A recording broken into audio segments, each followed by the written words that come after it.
대법원 96도 1167 판결은 공직선거법상 자수의 범위를 어디까지 볼 것인지가 핵심이 된 전원합의체 판결이다. 이 사건은 선거와 관련하여 금품을 받은 사람이 이미 범행이 드러나고 수백 가지 된 뒤 검찰에 스스로 나와 범행을 인정한 경우에도 법에서 말하는 자수에 해당하는지, 그래서 형을 반드시 면제해야 하는지가 문제되었다. 사건을 쉽게 보면 이렇다. 피고인은 지방의회 의원 선거에서 특정 후보가 당선되도록 돕는 대가로 후보자 측 선거사무장으로부터 여러 차례 돈을 받았다. 수사기관은 다른 관련자들을 조사하는 과정에서 피고인의 범행을 이미 파악했고 피고인을 지명수배하였으며 구속영장까지 발부받았다. 그런데 피고인이 도피하다가 나중에 검찰청에 스스로 출두하여 범행을 자백하였다. 이때 피고인의 뒤늦은 출두를 공직선거법 제262조의 자수로 볼 수 있는지가 쟁점이 되었다. 원심은 자수로 보지 않았다. 그 이유는 공직선거법이 금품을 받은 사람에게 자수시 형을 면제해주는 취지는 원래 드러나기 어려운 선거, 금품 수수 범죄를 먼저 신고하게 만들어 금품을 준 사람까지 밝혀내려는 데 있기 때문이라고 본 것이다. 그런데 이 사건은 이미 범행이 다 밝혀졌고 수배와 영장 발부까지 이루어진 상태였으므로 피고인의 잦은 출두는 범죄 발견에 아무 도움이 되지 않았다는 것이다. 그래서 원심은 형면제를 인정하지 않고 형을 선고하였다. 그러나 대법원 다수 의견은 반대로 판단하였다. 대법원은 형벌법규의 해석은 엄격해야 하고 법률에 없는 요건을 법원이 마음대로 덧붙여서는 안 된다고 보았다. 공직선거법 제262조는 단지 자수라고만 규정하고 있을 뿐 범행 발각 전의 자수라고 제한하지 않았다. 형법이나 국가보안법에서도 자수라는 말은 이미 범행이 드러난 뒤라도 체포되기 전에 스스로 나와 범죄 사실을 진술한 경우까지 포함하는 의미로 사용되어 왔다. 따라서 공직선거법의 자수를 발각 전에 한 경우만으로 좁혀 해석하는 것은 문헌에 없는 제한을 추가하는 것이고 결국 형면제 범위를 줄여서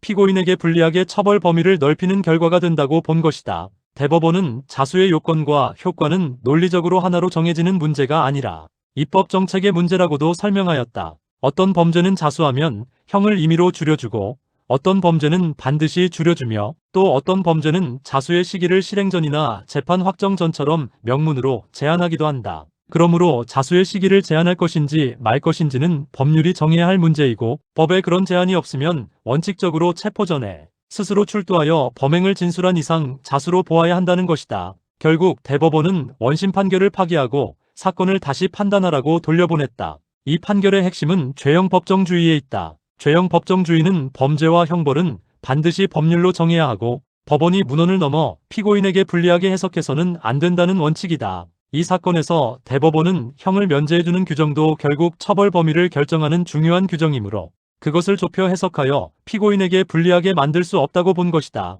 쉽게 말하면 법에 없는 발각전이라는 조건을 재판부가 새로 끼워 넣으면 안 된다는 뜻이다. 이런 점에서 이 판결은 헌법상 적법 절차 원리와 죄형 법정주의를 강하게 확인한 판결이라고 볼 수 있다. 다만 헌법적 비판도 가능하다. 반대 의견이 지적하듯이 이미 범행이 다 밝혀지고 수백 가지 된 사람이 뒤늦게 나타났다고 해서 무조건 형을 면제해주는 것은 일반 국민의 법감정에 맞지 않을 수 있다. 또 같은 선거범죄를 저지른 다른 사람들과 비교했을 때 특히 금품을 준 사람이나 다른 범죄의 자수자와 비교하면 지나친 특혜처럼 보일 수 있다. 그래서 평등원칙의 관점에서 다소 어색하다는 비판이 가능하다. 그러나 다수 의견은 그러한 불균형이 다소 있더라도 그것은 법원이 해석으로 고칠 일이 아니라 입법자가 고쳐야 할 문제라고 본 것이다. 형사법적으로 보면 이 판결은 매우 전형적인 엄격 해석 판결이다. 법원이 입법 목적을 고려하여 해석할 수는 있지만 그 해석이 문헌에 가능한 범위를 넘어가면 안 된다는 점을 분명히 하였다.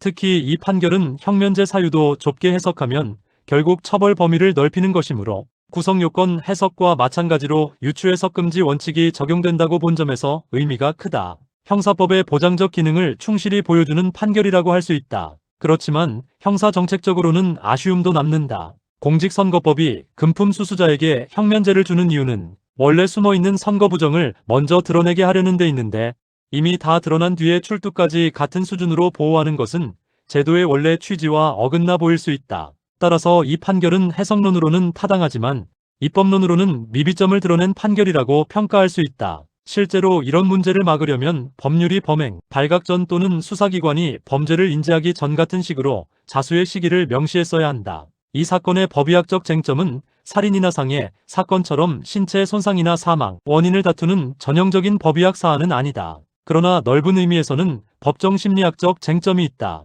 피고인의 자진 출두가 정말 반성에서 나온 것인지 아니면 더 이상 도망가기 어렵다고 판단해서 형면제 혜택을 노린 전략적 행동인지는 심리적으로 분석해 볼 수 있다. 물론 법적으로 자수 성립은 이런 진정성 자체보다 자발적 출두와 자백이라는 객관적 요소가 더 중요하지만 재판 과정에서는 자백의 신빙성이나 반성의 진정성을 판단하는 데 참고가 될 수 있다. 과학수사 쟁점은 오히려 이 사건에서 중요하다. 선거범죄, 특히 금품수수 범죄는 공개적으로 일어나지 않고 은밀하게 이루어지는 경우가 많기 때문에 물리적 현장보다 기록과 흐름을 추적하는 수사가 핵심이 된다. 누가 언제 얼마를 받았는지, 누구와 어떤 연락을 주고받았는지, 수사기관이 언제 피고인의 범행을 인지했는지, 지명수배와 구속영장이 언제 발부되었는지 같은 시간의 흐름을 정확히 입증해야 한다. 이를 위해 금융거래 기록, 통화 내역, 수사보고서, 영장 청구 및 발부서류, 지명수배 문서, 검찰 출두 기록 등이 중요해진다.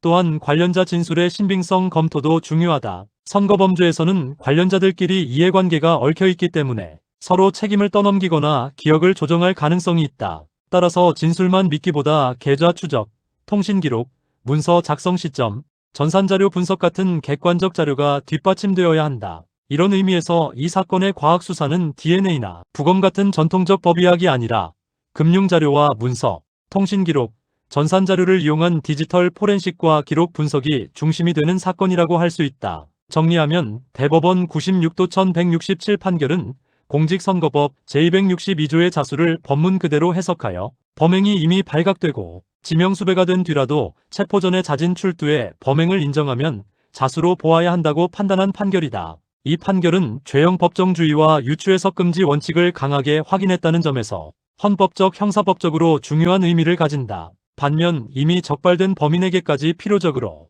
형면제를 부여하는 결과가 생긴다는 점에서는 형사정책적 비판도 가능하다. 그래서 이 판결은 해석론으로는 타당하지만 입법적으로는 자수의 시기를 더 명확히 정할 필요가 있음을 보여준 사례라고 할 수 있다.